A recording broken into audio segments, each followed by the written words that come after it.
Ragi biscuit எப்படி பண்ணுறதுன்னு பார்க்கலாம். ராகி மாவு 1 கப், இது வந்து கப்லேயே டம்ளர்லேயே, ஆனால் எல்லா இன்க்ரீடியன்ஸும் ஒரே இதில் அளக்குற மாதிரி பார்த்துக்கோங்க. கோதுமை மாவு 1 கப், கோகோ பவுடர் வந்து 1 டேபிள் ஸ்பூன். நீங்கள் எந்த மெஷர்மெண்ட்டு கப்போ டம்ளரோ எது வேணாலும் எடுத்துக்கலாம், ஆனால் எல்லாமே ஈக்குவல் குவான்டிட்டியில் இருக்க மாதிரி பார்த்துக்கோங்க. Baking powder 1 teaspoon. இது எல்லாத்தையும் நல்லா சலித்து எடுத்துக்கலாம். நல்லா சலிச்சுக்கலாம். கொஞ்சம் கூட கட்டிகள் இல்லாமல் பார்த்துக்கோங்க. அப்போ தான் நம்மளுக்கு பிஸ்கெட் வந்து நல்லா சாஃப்டாக கிடைக்கும். இந்த ராகி மாவுங்கிறது வீட்டிலே ப்ரிப்பேர் பண்ணிக்கலாம். ராகியை 3 மணி நேரம் ஊற வச்சு வெயிலில் காய வச்சு நீங்கள் மில்லில் கொடுத்து அரைச்சிங்கன்னா ராகி மாவு ரெடி ஆகிடும். 1 கப் வந்து நான் வந்து வெல்லம் எடுத்திருக்கேன். வெல்லம் நல்லா பிடிச்சி சேர்த்துருக்கேன். நீங்கள் இதுக்கு பதிலாக நாட்டு சக்கரை எது வேணாலும் ஆட் பண்ணிக்கலாம்.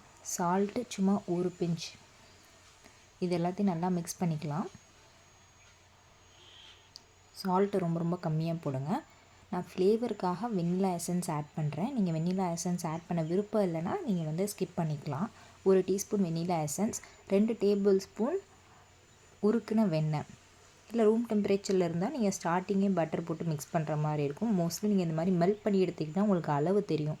ஈஸியாக நம்மளுக்கு மிக்ஸ் பண்ண கரெக்டாக இருக்கும். 2 டேபிள் ஸ்பூன் வெண்ணெய் எடுத்திருக்கேன். நீங்கள் வெண்ணெய்க்கு பதிலாக நெய் கூட யூஸ் பண்ணலாம். அதுவுமே நல்லா ஃப்ளேவரபுளாக நல்லாயிருக்கும்.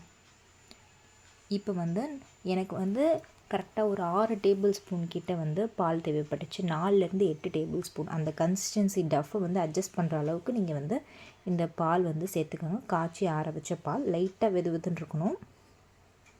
நீங்கள் இந்த மாதிரி கன்சிஸ்டன்சி கொண்டு வர வரைக்கும் கொஞ்சம் கொஞ்சமாக பால் ஊற்றி நீங்கள் அட்ஜஸ்ட் பண்ணிக்கோங்க கன்சிஸ்டன்சியை.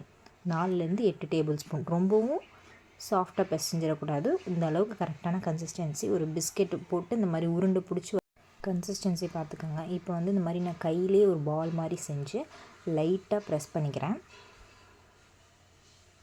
இந்த மாதிரி நீங்கள் பிஸ்கெட் பண்ணலாம். இது வந்து மொத்தம் பார்த்துக்கோங்க. ரொம்ப தின்னாக எடுத்துட்டிங்கன்னா அது நீங்கள் பட்டர் பேப்பர்லேருந்து எடுக்கும்போதே இதாயிரும். கொஞ்சம் கெட்டியாக இருக்கணும். இந்த அளவுக்கு மொத்தம் பார்த்துக்கோங்க. இதில் வந்து நம்மளுக்கு இந்த மாதிரி இதெல்லாம் ஆப்ஷனல் தான். இந்த மாதிரி டிசைன் கொடுக்கறனா கொடுத்துக்கலாம். ஃபோர்க்கை வச்சு இல்லை ஒரு ஸ்டிக்கை வச்சு டூத் பிக் வச்சு கூட இந்த டிசைன் நீங்கள் கொடுத்துக்கலாம். உங்கள் இஷ்டம் தான். கொஞ்சம் இந்த மாதிரி கொஞ்சம் கலர்ஃபுல்லாக இருந்துச்சுன்னா குழந்தைங்க கொஞ்சம் விரும்பி சாப்பிடுவாங்க. அதனால் இதில் வந்து ஹாஃப் கேஷ்யூவை வந்து கட் பண்ணி இந்த மாதிரி வச்சுருக்கேன். இது மேலே சாக்கோ சிப்ஸ் போட்டிங்கன்னா அந்த சாக்லேட் ஃப்ளேவர் வந்து குழந்தைங்களுக்கு ரொம்ப பிடிக்கும். ஆப்ஷனல் தான். நீங்கள் கொடுக்கறனா கொடுக்கலாம். அது அழகாக அந்த அவனில் வந்து பாதி மெல்ட் ஆகி அந்த குழந்தைங்க சாப்பிடும்போது நல்லாயிருக்கும். ஸோ அதனால் இந்த சாக்கோ சிப்ஸும் நான் வந்து ஆட் பண்ணிக்கிறேன் இதில். இது வந்து ஃபுல்லாக ஆப்ஷனல் தான். நீங்கள் பண்ணுறதுனா பண்ணலாம், இல்லை ப்ளெயினாக அப்படியே பேக் பண்ணி எடுக்கிறனாலும் எடுக்கலாம். இதே மாதிரி நான் எல்லா மாவுலேயும் குக்கீஸ் செஞ்சு வச்சுக்கிறேன். இது வந்து ஒரு மெத்தடாக. இதே மாதிரி நீங்கள் வந்து டக்குன்னு பண்ணணுன்னா இந்த மாதிரி ஒரு பெரிய பாலாக உருட்டிட்டு லைட்டாக வந்து ஸ்ப்ரெட் பண்ணிவிட்டு ஒரு குக்கி கட்டரோ அப்படி இல்லைன்னா வாட்டர் கேன் மூடி இந்த மாதிரி இருந்துச்சுன்னா இந்த மாதிரி நீங்கள் எடுத்துகிட்டு இந்த மாதிரி நீங்கள் குக்கீஸ் செஞ்சுக்கலாம். இதில் வந்து 2 மெத்தட் இருக்குது. உங்களுக்கு எந்த மெத்தட் ஈஸியோ நீங்கள் வந்து ட்ரை பண்ணி பாருங்கள். ரொம்பவே ஈஸி.